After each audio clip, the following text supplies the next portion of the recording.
Hi everyone, I just wanted to give a summary with what's been taking place recently in Israel with in regards to the news.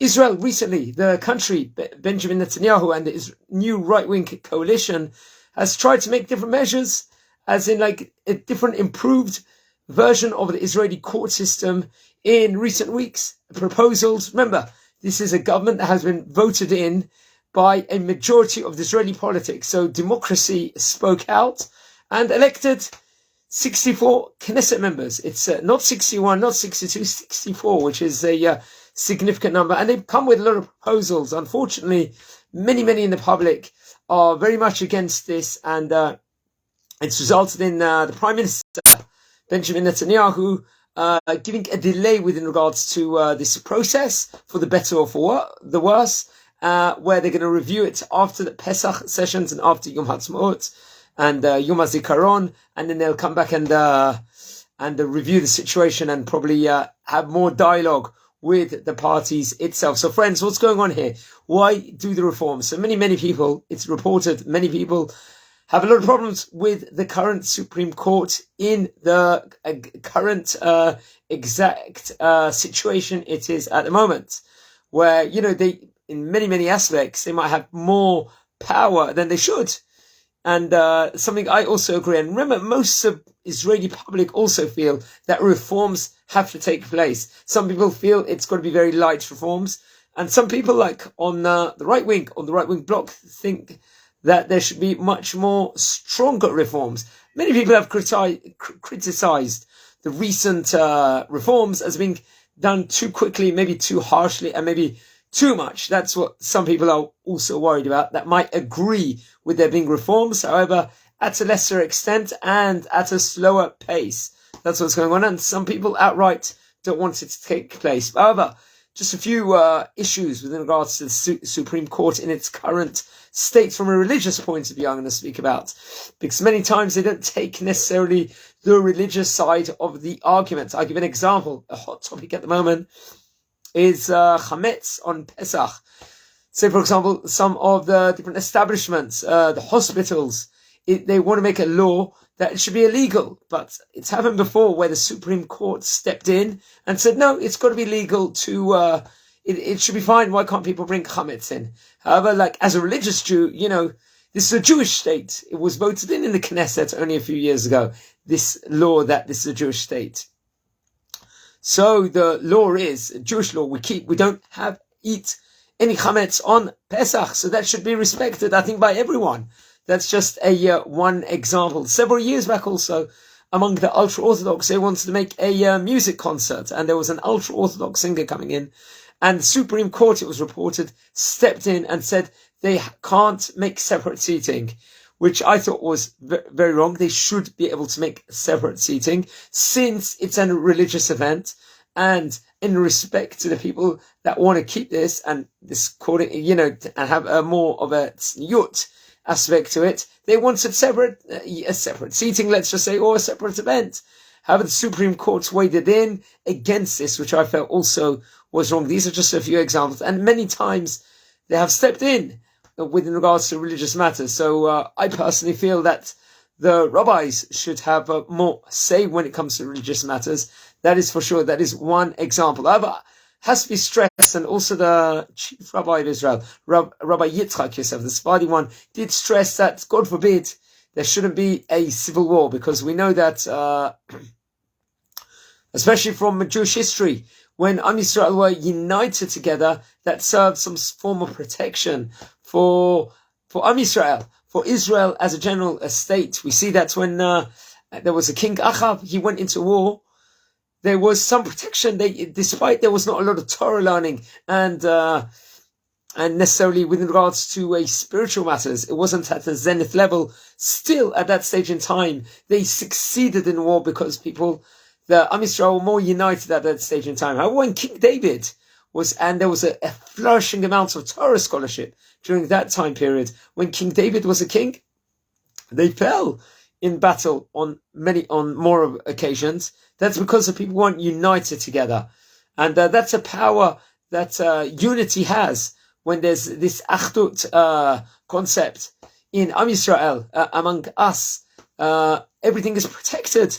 We are protected at a much greater state. And they say, for example, just to go into it, the Kohen Gadol very much represents unity. We learn about inside the Torah. We're learning about his garments he was wearing and stuff like that.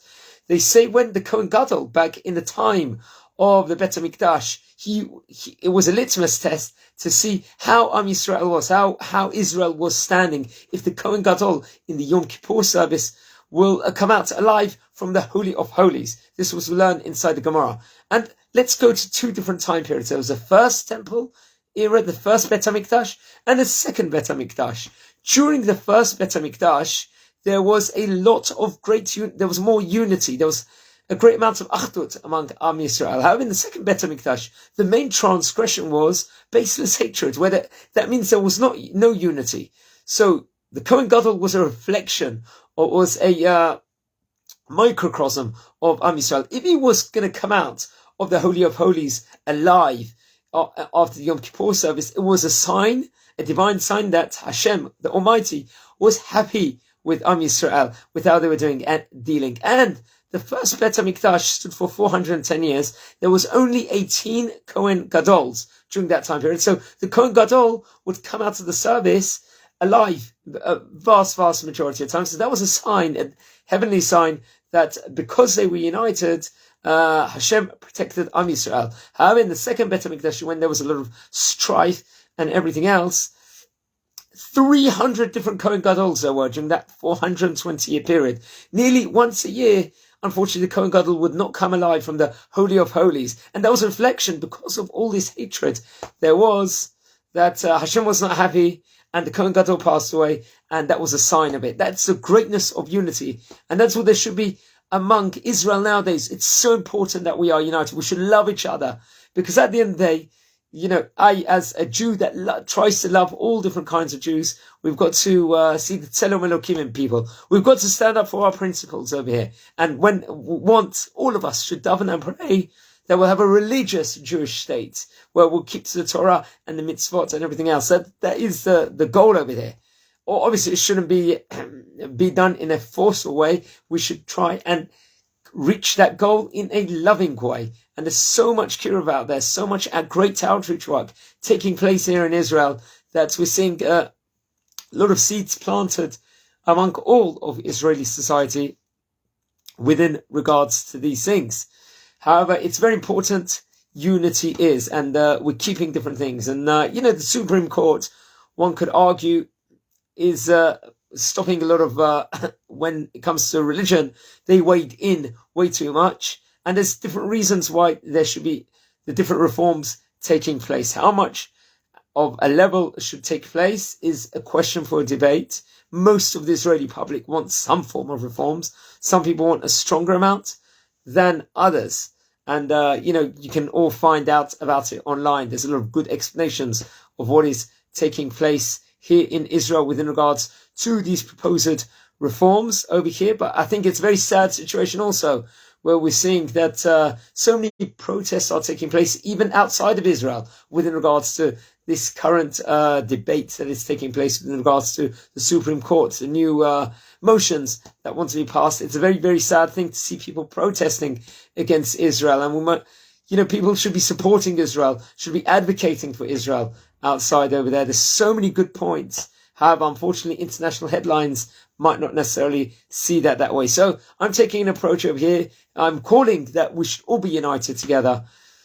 We should all be accepting of each other, but we should all try, and all of us out there, we've all got good qualities. People on the right wing have very good qualities, and a lot of people on the left wing also, even if maybe let's say the non-religious people, they've got a lot of good qualities also within regards to themselves. And we should all look at the good qualities that we share, and we bring it together and make a united and a religious and Israel that is going to come and bring the Mashiach over there. But that's why during Sukkot, we've got 4 species. We've got the lulav, we've got the etrog, we've got the hadassim and the aravot. That is respectively lulav.